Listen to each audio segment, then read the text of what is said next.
Dear student, आज हम एक बहुत important topic of electromagnetic induction का शुरू करने वाले हैं, एलआर सर्किट। एलआर सर्किट में अक्सर क्वेश्चंस आते हैं, या तो आरसी से आएगा नहीं तो एलआर से आएगा। इस बार भी आईडीए एडवांस में एलआर सर्किट का एक क्वेश्चन था, तो काफी इंपॉर्टेंट टॉपिक हो जाता है। तो इसको हमें समझना है कि कैसे करते हैं। इससे रिलेटेड हम बहुत सारी प्रॉब्लम्स को देखेंगे।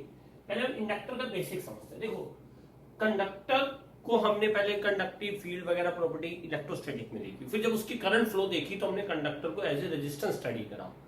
अब हम यहाँ पर इसकी इंड्यूस ईएमएफ रिलेटेड प्रॉपर्टीज देखेंगे, क्योंकि इंडक्टर वो है जिसमें करंट फ्लो हो सके, इंड्यूस ईएमएफ जनरेट हो सके, तो ये इंसुलेटर में होता नहीं है। तो कंडक्टर को जब हम इलेक्ट्रोमैग्नेटिक इंडक्शन में उसकी इंड्यूस ईएमएफ से रिलेटेड प्रॉपर्टीज स्टडी करते हैं, उसमें लिंक, फ्लक्स, एनर्जी स्टोर्ड, उन सब चीजों को स्टडी करते हैं, तो हम इसका नाम इंडक्टर रख देते हैं। तो इंडक्टर बेसिकली आपको मैं दिखाता हूं, ये तरीके सोलेनॉइडल कॉइल है। तुम आप लोगों ने बहुत सारे सर्किट जब घर में टूट जाते हैं तो इस तरह की कॉइल्स आपको दिखती होंगी, ठीक है। तो ये सोलेनॉइडल जो कॉइल स्ट्रक्चर है, ये हमारा एक इंडक्टिव सर्किट है। इवन जो पुराने ट्रांसफार्मर जो होते थे उसमें एक ई शेप टाइप ऐसे, अगर आप लोगों ने देखा हो, जो घर में चौक कॉइल वगैरह रहती है, अभी उसको ई शेप खोलो तो उसमें बहुत सारी वायरिंग रहती है। इवन कई जगह हम देखते हैं कि मोटर वगैरह में भी हम जब सर्किट को खोलते हैं तो बहुत बार हमें एक ऐसे सिलेंड्रिकल स्ट्रक्चर पे बहुत सारी कॉपर वायर एक सोलेनॉइडल स्ट्रक्चर में मिलती है। तो ये सब इंडक्टर्स हैं। तो अब इसकी प्रॉपर्टीज क्या होती है, जरा हम इसको समझते हैं। और इससे रिलेटेड सर्किट को हम इंडक्टिव सर्किट या एलआर सर्किट भी कहेंगे। आर मतलब रेजिस्टेंस, एल मतलब इंडक्टेंस का सिंबल होता है एल। इंडक्टर को जो हम यहाँ डील करते हैं तो उसका सिंबल एल होता है। तो बेसिकली ये एक सोलेनॉइडल टाइप हमारी कॉइल है, जिसको हम इंडक्टिव कॉइल कह सकते हैं, और ये इसका सर्किट रिप्रेजेंटेशन है। सर्किट्स में हम ये मैग्नेटिक फील्ड भी होगा ऐसे। तो सर्किट में हम इंडक्टर को, जैसे रेजिस्टेंस को हम ऐसे रिप्रेजेंट करते हैं, इंडक्टर को हम ऐसे रिप्रेजेंट करेंगे, राइट। तो अगर एक कॉइल में आई करंट फ्लो कर रही है तो इसमें फ्लक्स आ जाएगा, क्योंकि ये बना है ऐसे क्या, लेकिन ये एक टर्न है। अगर इस टर्न में कोई करंट बी है, करंट है, तो मैग्नेटिक फील्ड बी इससे लिंक होगा, तो इससे फ्लक्स भी पास होगा। और इस बी की वैल्यू हमें पता है, जितने भी हमने फॉर्मूले पढ़े हैं, चाहे वो सोलेनॉइड हो या कोई भी स्ट्रक्चर हो, तो बी की वैल्यू आई से डायरेक्टली लिंक्ड होती है। तो B is proportional to I. तो जब बी प्रोपोर्शनल टू आई है तो इसका मतलब जो फ्लक्स होगा वो बी इंटू समथिंग एरिया करोगे, कांस्टेंट है, अदरवाइज बी डी ए करके इंटीग्रेट करोगे। तो बाकी तो ज्योमेट्रिकल पैरामीटर आने, तो phi is proportional to I, तो phi equals to L I. यहां पर L क्या है, L is known as coefficient of self inductance. इसे सेल्फ इंडक्टेंस क्यों कहा, क्योंकि इस इंडक्टर की अपनी करंट से लिंक फ्लक्स है। अब ध्यान से समझना, एलआर सर्किट में वही रोल प्ले करता है जैसे वहां पर कैपेसिटेंस प्ले करता था। तो हम कहते थे दो बॉडीज है, एक को प्लस क्यू चार्ज दो, एक को माइनस क्यू दो, plus Q by delta we का रेशियो कैपेसिटेंस होता था। ऐसे ही किसी भी कॉइल में अगर आई करंट है और उसमें 5 फ्लक्स जनरेट हो रहा है, तो 5 बाई आई का रेशियो एक कांस्टेंट वैल्यू आएगी, उसको हम एल कहेंगे। तो यहां पर जो इंड्यूस ईएमएफ जनरेट होगा उसका भी फार्मूला होगा minus D five by D T is equal to minus of L D I by D T. और माइनस साइन यहाँ पर ये बता रहा है कि induce current will oppose the force due to which it is generated. अभी हम इसको डिटेल में समझने वाले हैं। तो इसकी पोलैरिटी और यहाँ लेंज लॉ से कैसे देखेंगे, तो मैग्नीट्यूड वाइज इट इज, अगर हम मोड एप्सिलॉन आई की बात करें सिर्फ मैग्नीट्यूड, तो वो कितना हो जाएगा, L D I by mode L D I by D T. ये इसका मैग्नीट्यूड होगा, ठीक है। अब इंडक्टर, जैसे कैपेसिटर एक एनर्जी स्टोर करता है, ऐसे ही इंडक्टर में भी एनर्जी स्टोर होती है। Inductor store energy, yes it is store energy in form of magnetic field. Note करो, तो हम जरा एनर्जी रिलेटेड इंडक्टर की इक्वेशंस बनाते हैं, ठीक है। तो ये चीज पहले ध्यान से समझ लो। जैसे कैपेसिटर एनर्जी को स्टोर करता है इलेक्ट्रिक फील्ड की फॉर्म में, ऐसे ही इंडक्टर स्टोर करता है मैग्नेटिक एनर्जी को in form of magnetic field. तो अब जरा हम इंडक्टर के अक्रॉस जरा पावर और उसकी बात है, तो किसी भी समय इंडक्टर के अक्रॉस पावर क्या होगी, एप्सिलॉन आई इंटू आई का मैग्नीट्यूड। यहां पर हम इसका मैग्नीट्यूड पुट करेंगे तो इसके अक्रॉस किसी भी समय जो पावर की वैल्यू होगी वो होगी L I D I by D T, ठीक है। तो ये पावर है power generation across inductor due to against induce EMF.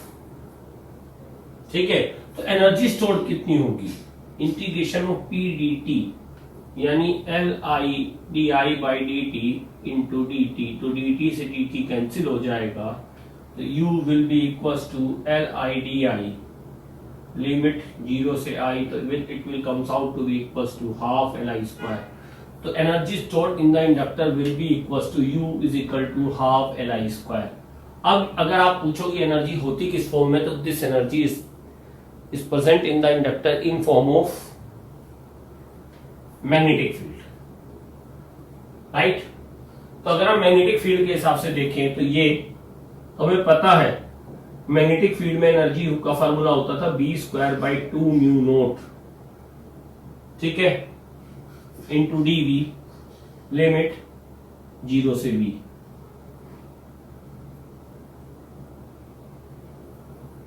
तो ये हमारा मैग्नेटिक फील्ड में स्टोर एनर्जी का फार्मूला आ जाएगा, u is equal to integration 0 to v B square by 2 mu naught into D V. यहाँ u क्या है, energy stored in the inductor, और यही value half L I square के इक्वल है। This value is also equal to half L I square. तो आप इस पॉइंट को समझ लो और बहुत ध्यान से नोट कर लो, ठीक है। अभी हम L को निकालना सीखेंगे, हम ये मेथड भी यूज कर सकते हैं कि U को कैलकुलेट कर ले और इसको हाफ एल आई स्क्वायर से कंपेयर कर दे, या phi is equal to L I से कंपेयर करके हम निकालेंगे। तो हम अब कहीं ना कहीं वही चीज करने जा रहे हैं जो हमने कैपेसिटर में किया था। जैसे हमने कैपेसिटर में C निकाला था, वैसे ही अब हम यहां पर L निकालने जा रहे हैं। अब इंडक्टेंस L की वैल्यू हम आइडियल सोलेनॉइड के लिए निकालना सीखेंगे, नॉन आइडियल के लिए नहीं निकाल पाएंगे। हम जरा आइडियल सोलेनॉइड के लिए निकालते हैं, तो आइडियल सोलेनॉइड इनफाइनाइट लेंथ की होगी। तो हम इसके लिए तो पूरा तो L नहीं निकालेंगे, हम पर यूनिट लेंथ निकाल लेंगे, तो उसी का हम आगे यूज कर सकते हैं। तो इसका हम इंडक्टेंस पर यूनिट लेंथ कैसे निकालेंगे, तो एक मेथड, इसके दो मेथड हमारे पास यहां पर है, जरा समझ लेना। पहले हम यूज करेंगे मेथड 1, फ्लक्स मेथड, और ये स्कूल एग्जाम में भी पूछा जाता है। तो मेथड 1 ये कहता है कि मैंने इसमें एक आई करंट मान ली, तो इसका एक टर्न देखो, कोई भी एक टर्न ले लो, तो किसी भी एक टर्न में जो बी होगा हमें पता है, हम ड्राइव कर चुके हो, म्यू नोट एन आई होगा।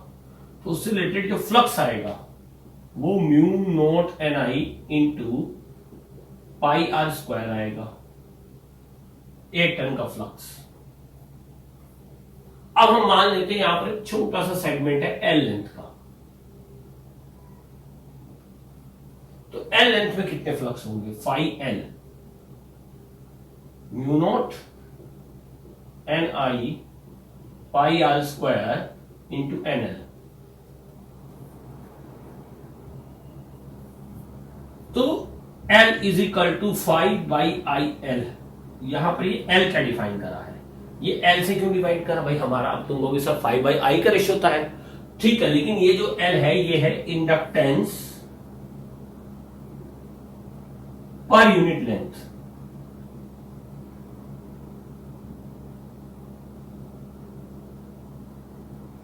अच्छा, L की यूनिट वैसे क्या होती है जरा हम बता दें। फ्लक्स को हम कहते हैं टेस्ला मीटर स्क्वायर या फिर वेबर। मैग्नेटिज्म में फ्लक्स की यूनिट क्या होती है, सब नोट करते चलना, इंपॉर्टेंट है। फ्लक्स की मैग्नेटिज्म मैग्नेटिक फील्ड की होती है टेस्ला, तो हो गया टेस्ला मीटर स्क्वायर, तो फ्लक्स की यूनिट होगी वेबर। तो L is equal to 5 by I, तो L की यूनिट बनी weber per ampere, known as henry H।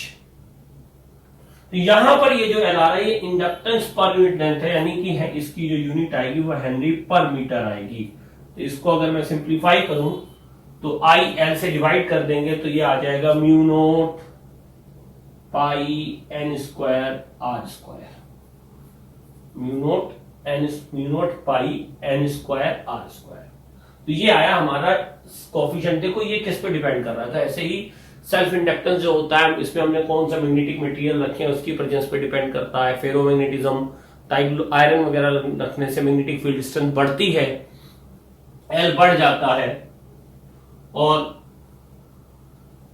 Number of turn पर यूनिट लेंथ बढ़ा दो तो भी ये बढ़ जाएगा। यहाँ आर है हमारी रेडियस, तो ये वैल्यू कितनी आई एल की, mu naught pi N square R square, right. तो इसको आप समझ गए। तो यहां L क्या है? इट इज इंडक्टेंस पर यूनिट लेंथ। क्लियर? तो ये हमने पर यूनिट लेंथ निकाला मेथड 1 से। अगर मान लो इसमें कहा जाए कि 2 मीटर लेंथ का निकालना है तो इसे 2 मीटर से मल्टीप्लाई कर देंगे। मेथड 2 क्या है? मेथड 2 हमारा एनर्जी वाला मेथड है। देखो उसको कैसे करेंगे। ज्यादातर प्रॉब्लम आपकी मेथड 1 से ही सॉल्व हो जाती है, पर हम मेथड 2 में आना चाहिए। अगर कभी जरूरत पड़े तो हम लगा सकते हैं क्वेश्चन में। अगर हम इस सिस्टम को देखें तो यहां पर कैसे हम निकालेंगे इस सिस्टम का एनर्जी मेथड से, तो हम कहेंगे U is equal to half LI square. ठीक है, और इसमें एनर्जी स्टोर होगी मैग्नेटिक फील्ड, तो B तो कांस्टेंट है, तो हम कहेंगे B square by 2 mu naught into direct volume multiply कर देते हैं पाई R स्क्वायर L। अब B की वैल्यू क्या है? म्यू नॉट NI, पुट कर दो। तो एक म्यू नोट से म्यू नोट कैंसिल हो जाएगा, तो ये बचेगा mu naught N square I square pi R square L by 2 mu note. और हमें यहां एनर्जी क्या चाहिए? अगर हमें L को रख देते हैं 1 मीटर, तो L को अगर मैं 1 मीटर रख दूं तो energy store per unit length आ जाएगी, और उसी से मेरा क्या आ जाएगा? हाफ, ये म्यू नोट तो कैंसिल हो गया, half mu naught N square I square pi R square, और इसको कंपेयर कर देंगे हाफ LI स्क्वायर से। तो हाफ से हाफ कैंसिल हो गया, I स्क्वायर से I स्क्वायर कैंसिल हो गया, तो आपका L का आंसर सेम आ गया।